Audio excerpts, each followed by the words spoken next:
Hello. 1 जून 2026 आज ना exactly 1 वर्ष झालंय आम्ही पुण्यावरून गावाकडे शिफ्ट होऊन.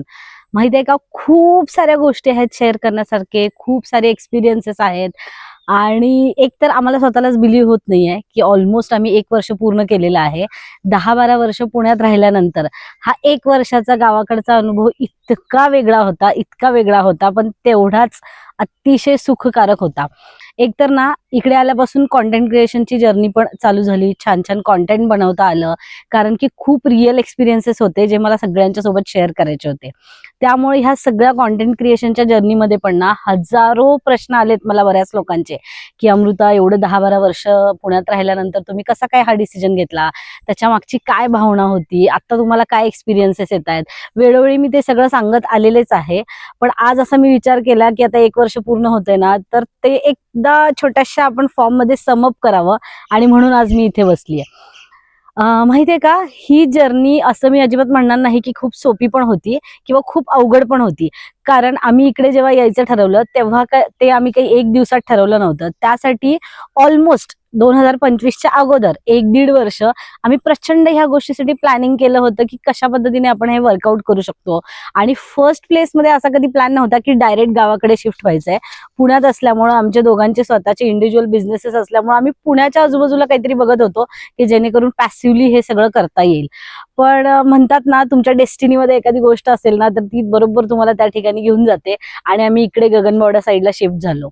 आता पहिल्यांदा जेव्हा आलो ना, तेव्हा तर असं झालं होतं की इकडचं कल्चर खूप वेगळं आहे, इकडचे लोकांचं राहणीमान खूप वेगळं आहे. आणि आपण अचानक एकदम मेट्रो सिटीतून गावाकडे येतो तेव्हा बऱ्याचशा गोष्टी आपल्यासाठी नवीन असतात.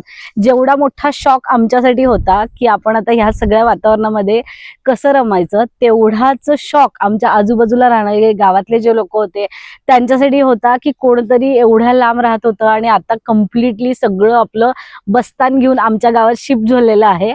आणि आता ते आमच्यासोबत कायमचे राहणार आहेत.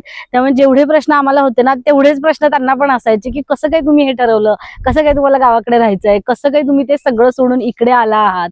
कारण की गावाकडचे ना बरीच मुलं आता जशी जशी ती शिक्षण घेत आहेत तसं त्यांचं एम असतं की आपलं हे सगळं शिक्षण झालं की आपण पुण्या मुंबईला जायचं, तिथे छान नोकरी बघायची आणि त्याच्यानंतर आपण सेटल व्हायचं. आणि आमचा हा रिव्हर्स प्रवास बघून ना त्या मुलांनाही आश्चर्य वाटायचं, त्यांच्या आई वडिलांनाही.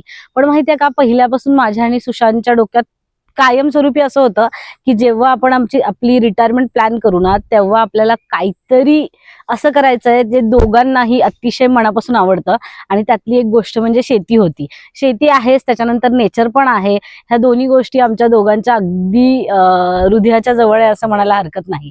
त्यात ऑर्गॅनिक फार्मिंग मध्ये बरेच वर्ष झालं मी काम करते, तेव्हा पहिल्यापासून असं होतं की चांगलं खाणं, आपण स्वतः आपण पिकवून कधी ना कधीतरी खायचं.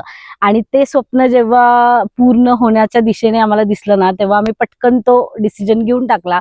पुढची थोडीशी तरतूद केली. कारण ना, शेती सारख्या गोष्टीचा डिसिजन घेणं हे खरंच सोपं नाही आहे. कारण शेती करणंच सोपं नाही आहे. जेवढे कॉर्पोरेट जॉब्स, बिझनेस ह्या सगळ्या गोष्टी डिफिकल्ट आहेत ना, तेवढंच शेतीचं प्लॅनिंग आणि एक्झिक्युशन हे सुद्धा खूप अवघड आहे. आता ना, इकडं आल्यानंतर सगळ्यात छान झालेली गोष्ट काय माहितीये का, एवढ्या चांगल्या वातावरणात आम्हाला रमायला मिळाले ना.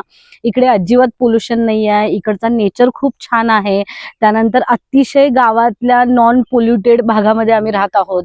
त्यामुळे आम्हाला इतकं छान तब्येतीच्या दृष्टिकोनातून सगळं अनुभवायला मिळतंय. त्यात अगदी नदीच्या जवळ भरपूर डेन्स फॉरेस्ट मध्ये भरपूर झाडांच्या मध्ये राहायला मिळणे, असा चांगला ऑक्सिजन रोज घ्यायला मिळणे, ह्याच्यासारखं सौभाग्य नाही आहे. प्लस त्याच्यासोबत आम्ही शेतीचा जो अनुभव घेतोय तोही आमच्यासाठी स्वतः करणे हा नवीनच होता. दुसऱ्यांनी शेती केलेली बऱ्याच वेळेला बघितली, बरेच वर्ष झालं मी त्याच्यात काम करते. पण जेव्हा आपण स्वतः करायला त्याच्यात हात घालतो ना, तेव्हा त्यातले छोटे छोटे चॅलेंजेस आपल्याला लगेच लक्षात येतात. त्याच्यामध्ये आम्हाला बऱ्याचशा अडचणी आल्या. त्यानंतर इथे लेबर मिळणं हा खूप मोठा प्रश्न आहे. कारण आता बरेच लोक, मी तुम्हाला म्हटलं जसं, शहराकडे स्थलांतरित होत आहेत. आणि इतकी कष्टाची गोष्ट आजकाल करायला नको असते. त्यामुळे जुन्या पिढीतली जी लोक आहेत, जी कंटिन्युअसली शेतात पहिल्यापासून राबत आलेली आहेत, त्यांच्यासाठी जे खूप इझी वाटतंय त्यांना, जे आपल्याला करणं अजिबात म्हणजे सोपं नाहीये, ती लोक आपल्याला इथे अवेलेबल होतात. पण नवीन लेबर शोधणं आणि ते फुल टाइम आपल्याला मिळणं इज अ टास्क. वर्षानुवर्ष घरात आपल्याकडे मावशी असतात, त्या आपल्याला हाऊस हेल्प म्हणून मदत करत असतात. आपल्याकडे स्विगी, ब्लिंकिट, झेप्टो ह्याच्यासारखे ऍप असतात जे 1 मिनिटात सगळं आपल्याला अवेलेबल होतं. त्या सगळ्यापासून अचानक आम्ही दूर झालो आणि ती सगळी नवीन लाईफस्टाईल अडॉप्ट करायला लागलो. त्या सगळ्यामध्ये ना आत्ता मला जस्ट असं बोलता बोलता रिअलाइज झालं की 1 वर्ष झालंय the moment I have uninstalled Blinkit, Swiggy, Zomato, Ola, Uber, आणि एकदाही मला असं वाटलं नाही की पुन्हा आपण ते इन्स्टॉल करायला पाहिजे होतं किंवा त्याची मला गरज आहे असं. त्यामुळे हा खूप पॉझिटिव्ह एक अनुभव आहे असं म्हणायला काही हरकत नाहीये. अगेन जेव्हा मी हाऊस हेल्प बद्दल बोलतेय, पहिले 6 ते 7 महिने आम्हाला घरी एकही मावशी मिळाल्या नव्हत्या. आम्ही दोघं इतकं वेगळ्या वेगळ्या पद्धतीने सगळ्या गोष्टी ऍडजस्ट करायचा प्रयत्न करत होतो. त्यात आम्ही इकडं आलो तेव्हा जस्ट पाऊस चालू झाला होता. मागच्या वर्षी ऑलमोस्ट इथे 7 ते 7.5 महिने पाऊस पडला आणि गगनबावड्यातला पाऊस म्हणजे इतका जास्त आहे की गावाकडच्या लोकांना पहिल्यांदा तर असं वाटत होतं की तुम्ही 2 महिने इथे पावसात काढलात तर तुम्ही पुढे राहू शकाल, अदरवाईज तुम्ही आमच्या गावात राहू शकणार नाही.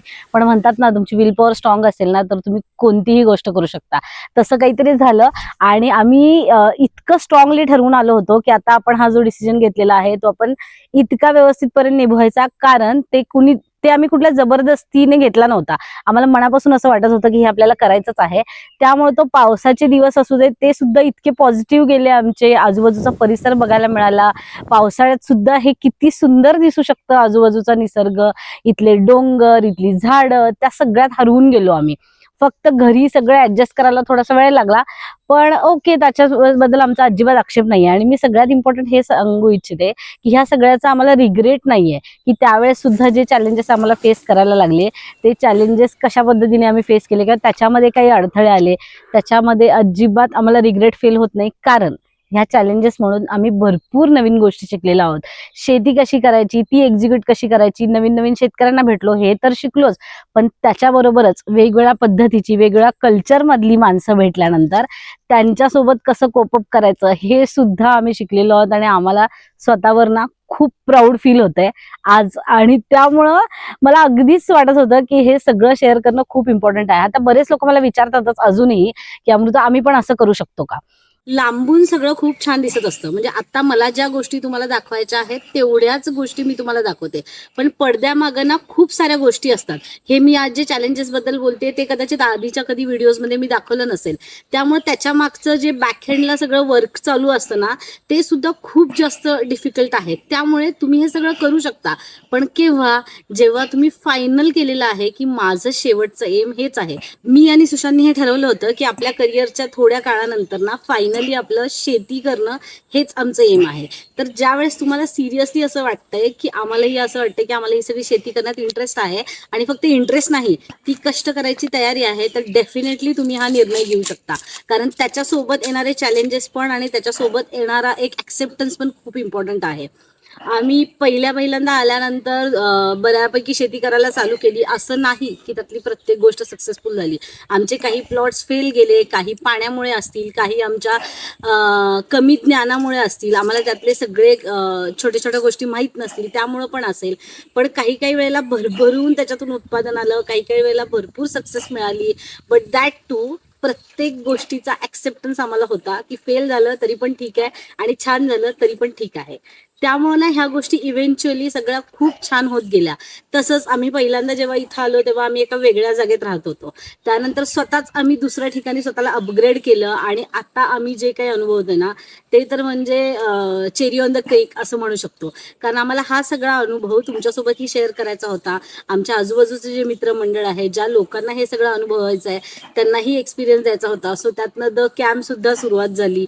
त्याच्यात भरपूर लोकांची कनेक्टिव्हिटी वाढली. इथल्या लोकांच्या सोबत खूप सारे आमचे कनेक्शन्स झाले. आणि आता असं आहे ना, आता आम्हाला असं वाटतं आम्ही इथलेच होऊन गेलो. आणि आता ना पुण्याला जायची इच्छा होते, ना पुन्हा दुसरीकडे कुठे जायची इच्छा होते. आता असं झालं की हेच आपलं गाव आहे, इथंच आपण राहायचं आणि ह्याच्यामध्ये नवीन नवीन काय गोष्टी करू शकतो. सो ते शिकण्याची आमची जास्त इच्छा आहे. एखाद्या बिझनेसमध्ये असू दे, कॉर्पोरेट जॉबमध्ये असू दे किंवा आपल्या शिक्षणामध्ये असू दे, आपण ना नेहमी एक गोष्ट नवीन कोर्स करत जातो, त्याच्यात अपग्रेड होत जातो. तसंच ना सेम शेतीमध्ये सुद्धा आहे. आज आम्ही एक प्लॉट करून बघितलाय, आज आम्ही एक पीक करून बघितलंय, आता आम्ही दुसरं पीक करणार, त्याच्यामध्ये अपग्रेड होणार, त्याच्यामधले नवीन नवीन गोष्टी शिकणार, टेक्नॉलॉजी काय आहे त्याच्यावर भर देणार आणि त्याच्यानंतर आम्हाला जशी पाहिजे तशी सेंद्रिय शेती थोडीफार पिकवली आहे, अजून भरपूर पिकवत जाणार. त्याच्यातून आजूबाजूच्या शेतकऱ्यांकडून आम्हाला खूप काही गोष्टी शिकायला मिळतात. आणि प्रत्येक वेळेला असं होतं माहिती आहे का, की एखादा माणूस जो की बिलकुल शिक्षण घेतलेला नाही आहे, पण त्याचा अनुभव इतका दांडगा असतो ना, की त्या अनुभवातून आम्हाला भरपूर काही शिकायला मिळतं. आणि हा सगळ्यात मोठी गोष्ट गावाकडे आल्यानंतर झालेली आहे. इकडच्या लोकांनी भले कमी शिक्षण घेतलेलं असेल, पण त्यांचे अनुभव इतके मोठे आहेत ना, की त्याच्यातून आम्ही खूप गोष्टी शिकलेल्या आहेत. आणि हा जो आजूबाजूचा परिसर, आजूबाजूचं नेचर, आजूबाजूची झाडं आम्हाला भरभरून देतात ना, त्याच्यासाठी तर आम्ही प्रचंड प्रचंड प्रचंड ग्रेटफुल आहोत. त्यामुळं ह्या 1 वर्षात हे सगळं जे आहे अप अँड डाऊन्स आणि हे सगळे काही फायदे झाले, काही तोटे झाले, ह्या सगळ्यासाठी ना आम्ही प्रचंड प्रचंड प्रचंड खुश आहोत. So happy 1 year to us आणि many more years to go. त्यामुळं सुशांतला आणि आम्हाला दोघांना मला स्वतःलाच कॉंग्रॅच्युलेट करावं लागतं. आणि प्लस पॉईंट इज ह्या सगळ्यात आमच्या दोघांच्यापेक्षा सगळ्यात जास्त हॅपी कोण आहे, तर माझं हे छोटंसं बाळ.